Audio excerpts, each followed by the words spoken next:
Number 4ကြတော့ပထမမာရပါဒတုတ်တယ်မာရပါဒဆိုတာကြော့ကွင်းဗမာလို့ပါဒဆိုကြော့ကွင်းကိရိတာကြော့ကွင်းသို့မဟုတ်မနတ်ရဲ့အလိုချသူထောင်ထားတဲ့ကြော့ကွင်းအဲ့တော့ကြော့ကွင်းဆိုတာရှောက်လာတဲ့တရဝါတွေကကြော့ကွင်းမိသွားပြီဆိုရင်ရုံမထွက်နိုင်ဘူးလေလူတွေဟာလည်းပဲအဲ့ဒီကြော့ကွင်းမိသွားပြီဆိုလို့ရှိရင်ရှုံးမထွက်နိုင်ဘူးတန်တရားတွေကရုံမထွက်နိုင်အောင်ကြော့ကွင်းဆိုတာတရိစ္ဆာန်တွေဖမ်းတဲ့အခါမှာလည်းကြော့ကွင်းနဲ့ဖမ်းတယ်အဲ့ဒီဥပမာနဲ့ဟောတာမာရပါဒမနရဲ့ကြော့ကွင်းနဲ့အဲ့တော့အဲ့ဒါတော့ဘယ်မှာဖြစ်တုံဆိုမြတ်စွာဘုရားကဗာရဏသီဣတိပတနာလို့ခေါ်တဲ့ဖေးမဲ့တော်မှာနေထိုင်တာဖြစ်တယ်ဗာရဏသီယံဝိဟရတိဣတိပတနေမိဂထာယေဗမာပြည်မှာတော့ဣတိပတနာဆိုတဲ့နာမည်ပြောက်ပြီးတော့မိဂရာဝုံလို့ခေါ်နေကြတာနော်အမှန်သိအောင်ပြောပြတောရဲ့နာမည်ကမိဂရာဝုံမဟုတ်ဘူးနော်တောရဲ့နာမည်ကမိဂရာဝနမိဂထာယကိုမိဂရာဝုံလို့ဗမာပြည်မှာအသုံးရှိတယ်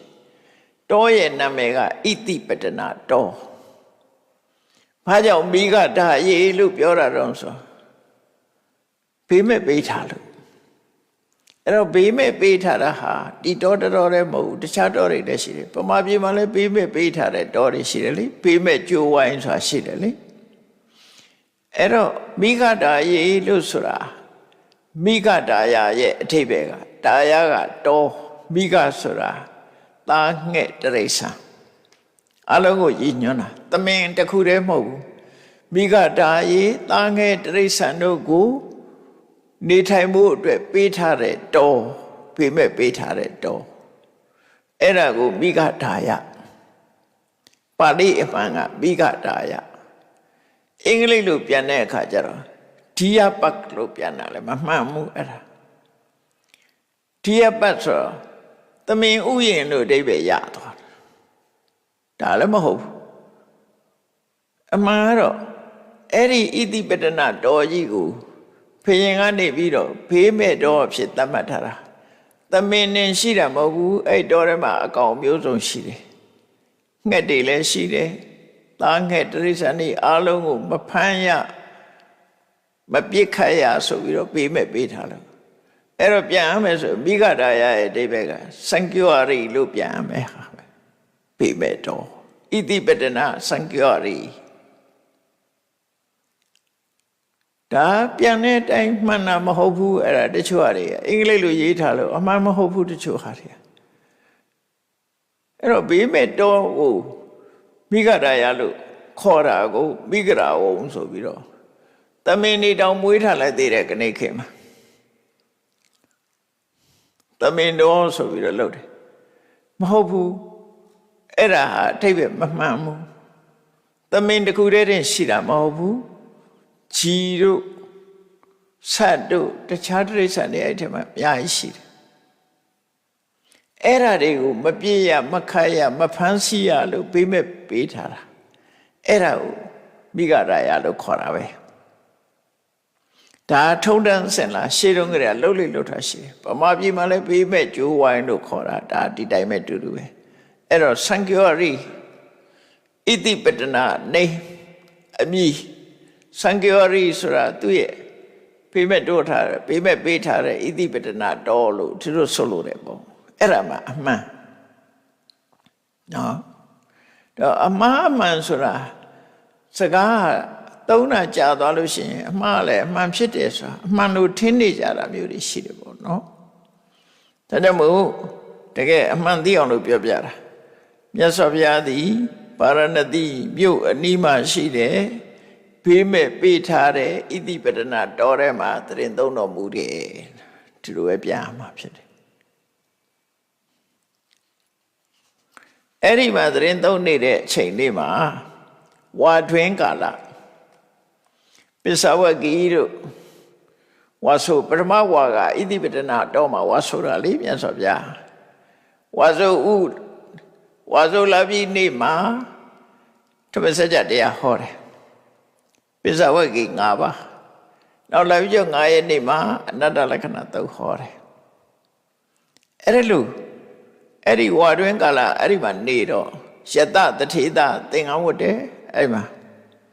ယတတထေသရဲ့တငယ်ချင်းတွေရောက်လာကြတယ်သူရဲ့တငယ်ချင်းက54ယောက်ရှိတယ်ယတတထေသဆိုတာအဲ့ဒါမှနာမည်ကြီးတဲ့တထေတော့ယတတထေသယတတထေသကိုအကြောင်းပြုပြီးတော့အမတန်ယဉ်နှီးတဲ့တငယ်ချင်း4ယောက်ကပါသင်္ကန်းဝတ်လာတယ်နောက်သူ့ရဲ့ခင်မင်ယဉ်နှီးကြတဲ့မြို့ပေါ်မှာနေတာမဟုတ်ဘူးတောပိုင်းမှာနေတဲ့တငယ်ချင်း50အပေါင်းအသင်းတွေကလည်းယတသင်္ကန်းဝတ်တဲ့ဆိုဝိုင်းဝတ်ကြတယ်အဲ့တော့ပိဿဝဂ္ဂိက5ပါးယတအမှုရှိတဲ့တွေက55ယောက်60ဖြစ်မှာရဟန်း60စပြီးတော့ပေါ်တဲ့ချိန်ပဲအဲ့ဒီချိန်ကသာသနာတော်မှာယဟန်တော်တွေ60ကနိခေတ်တို့ယဟန်ခန္ဓာမဟုတ်ဘူးမြတ်စွာဘုရားကအေဟိဘိက္ခုဆိုတဲ့ခွင့်ပြုချက်နဲ့ပဲယဟန်ဖြစ်သွားကြတာအဲ့ဒီအေဟိဘိက္ခုဆိုတာလေရှင်ကုဋ္ဌညာကိုစတင်ယဟန်ခံပေးတဲ့အခါမှာမြတ်စွာဘုရားကယဟန်လာခဲ့တွက်ခါတော့ဓမ္မောငါဟောတာတဲ့တရားဟာအမှားမရှိဘူးအမှန်ဟောတာဖြစ်တယ်စရဗျမစရိယသမ္မာဒုက္ခတအတ္တကရိယာယဒုက္ခဆုံးသတ်ဖို့အတွက်မင်္ဂနဲ့အကျင့်ကိုကျင့်မှာမြတ်သောအကျင့်ကိုကျင့်မှာဆိုတခါတည်းတာဝန်မှာပေးလိုက်တာနော်လုပ်ငန်းစဉ်မှာပေးလိုက်တာရည်ရွယ်ချက်နဲ့လုပ်ငန်းမှာပေးလိုက်တာဂရန်တီပေးလိုက်သေးတယ်ဖေဟာသွားခါတော့တမောတဲ့ငါဟောတာလွယ်မှမရှိဘူးစိတ်ချဒါကြောင့်စရဗျမစရိယမြတ်သောအကျင့်ကိုကျင့်ဘာရည်ရွယ်ချက်နဲ့ကြည့်ရမှာလဲဆိုရင်ကြုံတွေ့နေရတဲ့ဒုက္ခတွေအဆုံးသတ်ဖို့အဲ့ဒီဒုက္ခတွေကပါတယ်တော့အချုပ်ပြောမယ်ဆိုရင်ပိစုပါရိနပိစုပါတန်ခိတ်တေနပိစုပါရဏပိဒုက္ခပိစုတန်ခိတ်တေနပိစုပါရဏခန္ဓာဒုက္ခခန္ဓာရထားတာဒုက္ခရထားတာပဲသိတာတဲ့ဒုက္ခတွေပြောပြတယ်သာတိပိဒုက္ခသရပိဒုက္ခဗျာတိပိဒုက္ခမရဏပိဒုက္ခအပိယဟိတံပြောကိုဒုက္ခပိဟိဝိပြောကိုဒုက္ခယပိဿနာလဘတိတံပိဒုက္ခဆိုတာသိတာထင်ရှားတဲ့ဒုက္ခတွေပြောပြီးတော့မသိတာမထင်ရှားတာခန္ဓာရနေဒုက္ခပဲဆိုတန်ခိတ်တေနပစ္စုပါဒနခန္ဓာဒုက္ခအဲ့ဒုက္ခတွေဆုံးသတ်တာနိဗ္ဗာန်ဆိုတာအဲ့ဒုက္ခတွေဆုံးသတ်တာအဲ့တော့နိဗ္ဗာန်ဆိုတာဘာရုံးလို့မေးလို့ရှင်ခန္ဓာရှိနေရင်တန်တရားခန္ဓာမရှိတော့ရင်နိဗ္ဗာန်ပဲဒါအရှင်းဆုံးပဲခန္ဓာရှိနေရင်ဒုက္ခရှိနေမယ်နော်ခန္ဓာရှိနေရင်တန်တရားထဲမှာဒုက္ခရှိနေတယ်ဒုက္ခဆိုတာတခြားဟာခေါ်တာမဟုတ်ဘူးဒီခန္ဓာကိုပဲဒုက္ခလို့ခေါ်တာဘာကြောင့်ဒုက္ခလို့ခေါ်တော့ဖြစ်မှုပြမှုတွေနဲ့တလက်စနှိမ့်ဆက်ခံနေရတာမတည်ငြိမ်ဘူးတွေဖြစ်လာတယ်ပြက်မယ်ကျမ်းမာတယ်ယောဂရမယ်မွေးလာတယ်သိမယ်နော်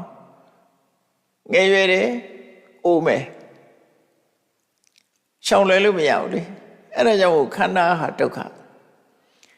အဲ့တော့နိဗ္ဗာန်ဆိုတာဘာတော့လို့သိကြလို့ရှိရင်နိဗ္ဗာန်ခန္ဓာမရှိတော့တာခန္ဓာမဖြစ်တော့တာနိဗ္ဗာန်ပဲအဲ့သူ့အတူမဖြစ်တာလားလို့ဆိုမဟုတ်ဘူးခန္ဓာကိုယ်ဘာတွေကဖြစ်စေတာတော့ပရိစ္ဆေသမုပ္ပါဒ်နဲ့ကြည်အဝိဇ္ဇပစ္စယသင်္ခါရသင်္ခါရပစ္စယဝိညာဏဟောအဝိဇ္ဇဆိုတာကိရိတာသင်္ခါရဆိုတာကံကိရိတာနဲ့ကံနှစ်ခုကြောင့်ခန္ဓာဆိုတာဖြစ်တာ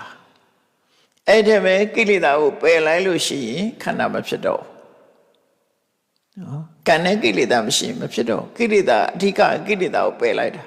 ကိလေသာပယ်လိုက်ရင်ကံတွေကအလုံးမဖြစ်တော့ဘူးအလုံးမဖြစ်ရင်ခန္ဓာမရှိတော့ဗုဒ္ဓဘာသာတွေလိုချင်တဲ့ဣတံမေပုံညာနိဗ္ဗာန်တပစ္စယောဟောတုနိဗ္ဗာန်ကိုဆုတောင်းနေတယ်ဆိုခန္ဓာမရှိမှနိဗ္ဗာန်ဆိုဖြစ်တယ်နော်ခန္ဓာမဖြစ်တော့တာနိဗ္ဗာန်အဲ့တော့ခန္ဓာဖြစ်နေသမျှတန်တရား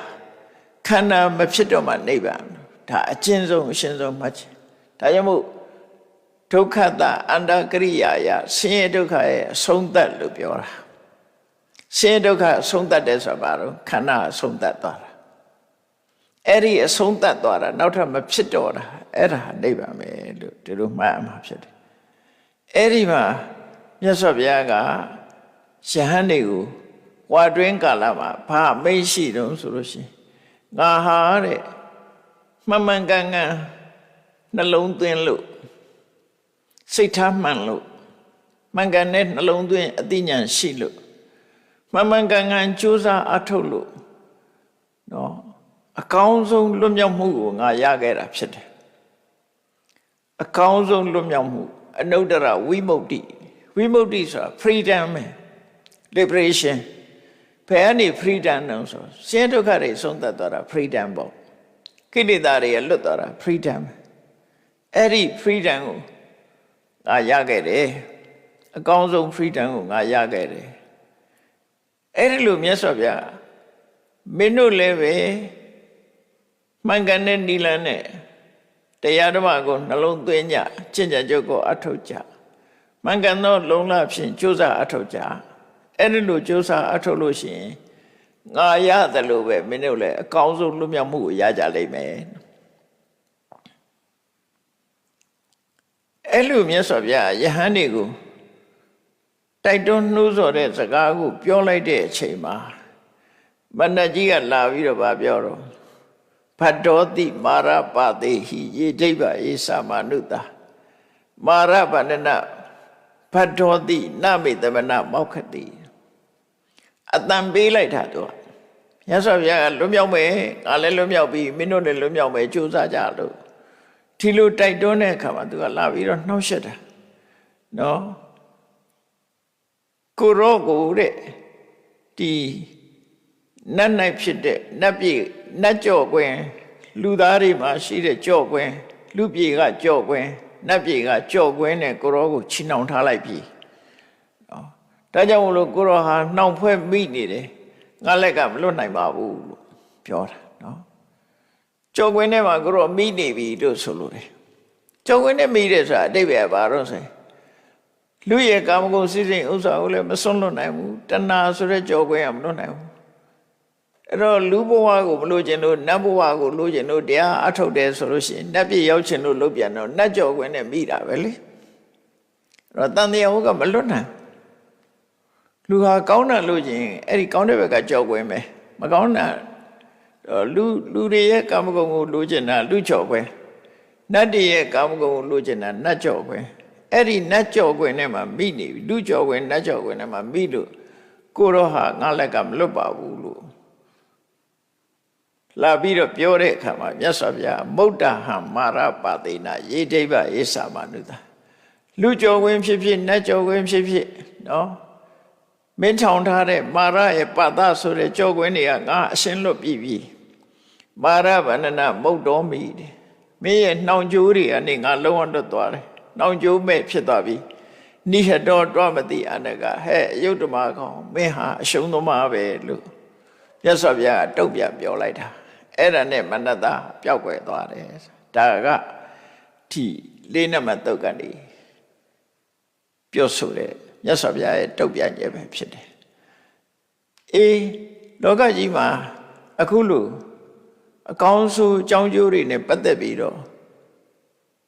မြတ်စွာဘုရားရဲ့ကြုံတွေ့ရတဲ့ဘဝကြုံတွေ့ရတဲ့အနေအထားတွေကိုနာယူမှတ်သားကြသဖြင့်ထို့တွေဟာလည်းပဲနှောင်ကြိုးကနေလွတ်အောင်ထို့တွေယုံထွက်ရမှာဖြစ်တယ်လို့ကိုယ်စီအသိဉာဏ်ရရှိပြီးတဲ့အခါမှာနှောင်ကြိုးကလွတ်ရလွတ်ချောင်းမြတ်စွာဘုရားလမ်းပြတဲ့နိလန့်အတိုင်းကျင့်ကြံကြိုးကုပ်ပွားများအားထုတ်တော်မူနိုင်ကြပါစေကုန်သတည်း